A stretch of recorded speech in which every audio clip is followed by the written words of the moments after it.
हरे कृष्णा।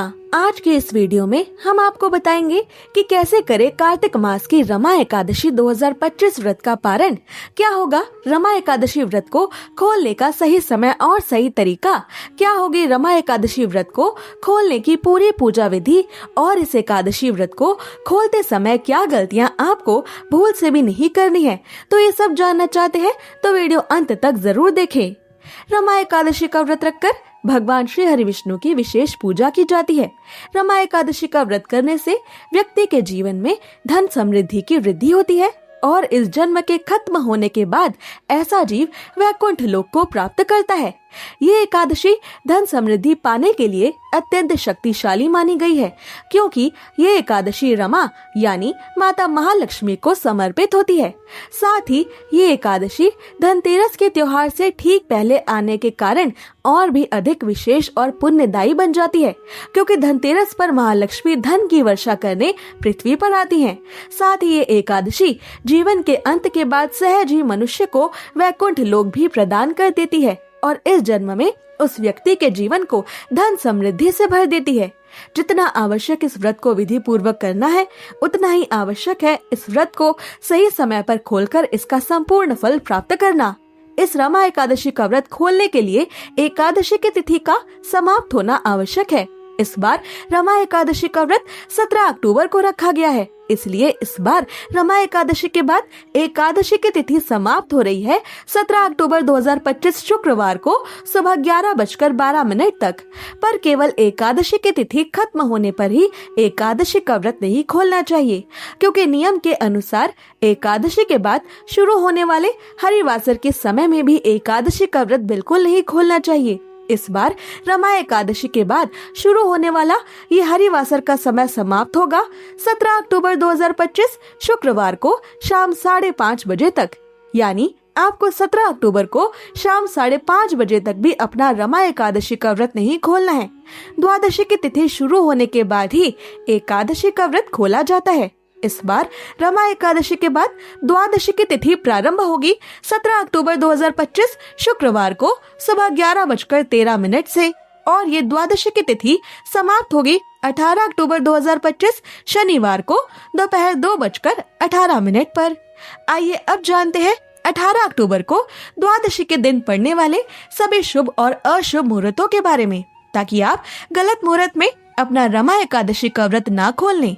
18 अक्टूबर 2025 शनिवार को द्वादशी पर सूर्योदय सुबह 6:29 पर होगा। सूर्यास्त शाम 5:54 पर होगा। इस दिन ब्रह्म मुहूर्त प्रातः 4:47 से सुबह 5:35 तक रहेगा। इस दिन द्वादशी की प्रातः काल की पूजा का शुभ मुहूर्त सुबह 5:08 से सुबह 6:24 तक रहेगा, और इस दिन अभिजीत मुहूर्त सुबह 11:48 से दोपहर 12:32 तक रहने वाला है।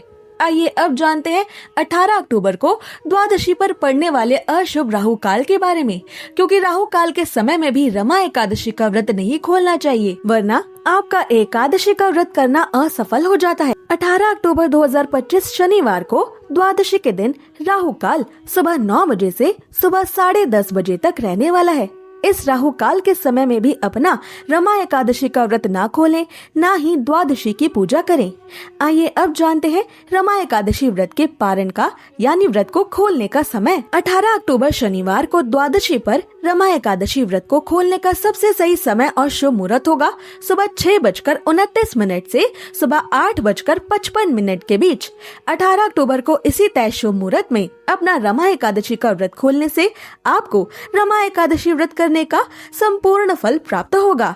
आइए अब जानते हैं रमा एकादशी व्रत को खोलने की यानी रमा एकादशी व्रत का पारण करने की संपूर्ण पूजा विधि। एकादशी व्रत का पारण करने से पहले ये ध्यान रखें कि मुहूर्त के हिसाब से द्वादशी तिथि शुरू हो चुकी हो। अगर द्वादशी तिथि सूर्योदय से पहले ही समाप्त हो गई हो तो एकादशी व्रत का पारण सूर्योदय के बाद करें।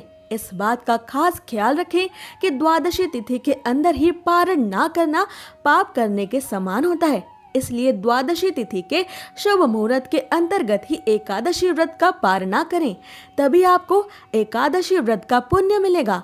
अन्यथा आपका एकादशी का व्रत मान्य नहीं होगा। एकादशी व्रत का पारण समय सुबह यानी प्रातः काल का ही होता है। व्रत करने वाले श्रद्धालुओं को मध्याह्न यानी शाम के दौरान व्रत को तोड़ने से बचना चाहिए। अगर किसी कारण से कोई प्रातः काल में पारण नहीं कर पाया है तो उसे फिर मध्याह्न यानी शाम के बाद ही एकादशी के व्रत का पारण करना चाहिए।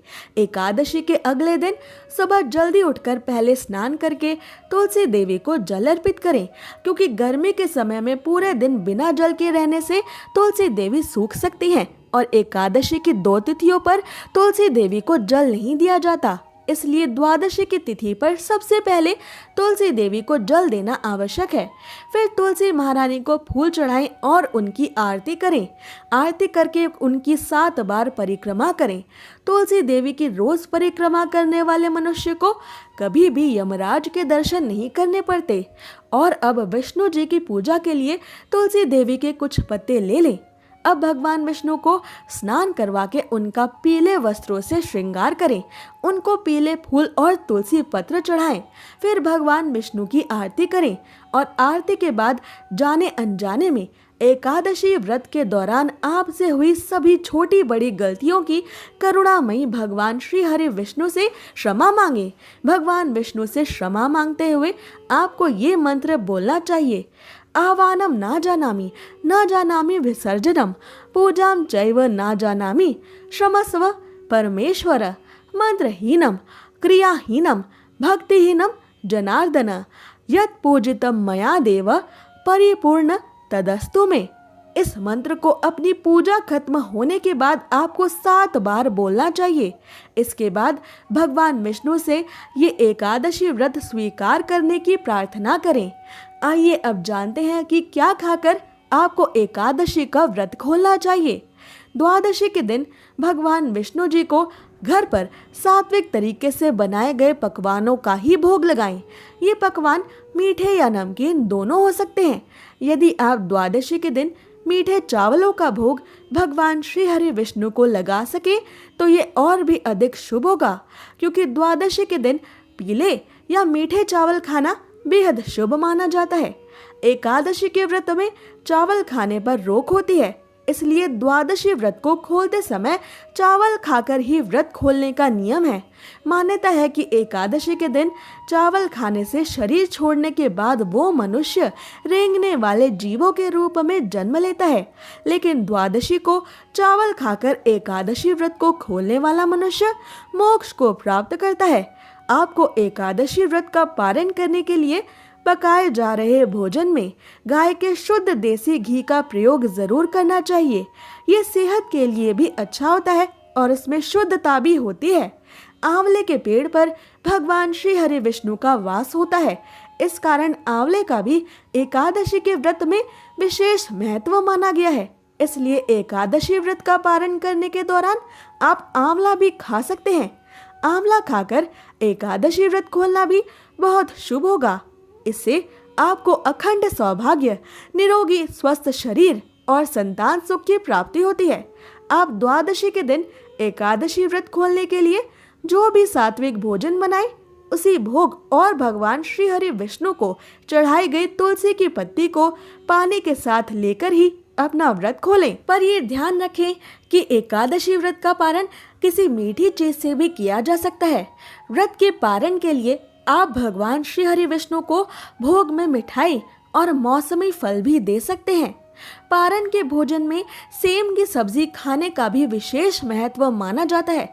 विशेष तौर पर एकादशी के व्रत में सेम को कफ और पित्त का नाशक माना गया है। ऐसे में एकादशी व्रत का पारण करते समय सेम को एक अच्छे भोज्य पदार्थ के रूप में देखा और माना जाता है। पारण के दौरान आप सूखे मेवे जैसे कि बादाम, पिस्ता, अखरोट और किशमिश भी खा सकते हैं। इसके अलावा दूध और दूध से बनी मिठाइयाँ या चीजें भी एकादशी के व्रत के पारण में खाई जा सकती हैं। ऐसी ही और जरूरी जानकारियों और व्रत कथाओं के लिए हमारे चैनल को अवश्य सब्सक्राइब कर लें।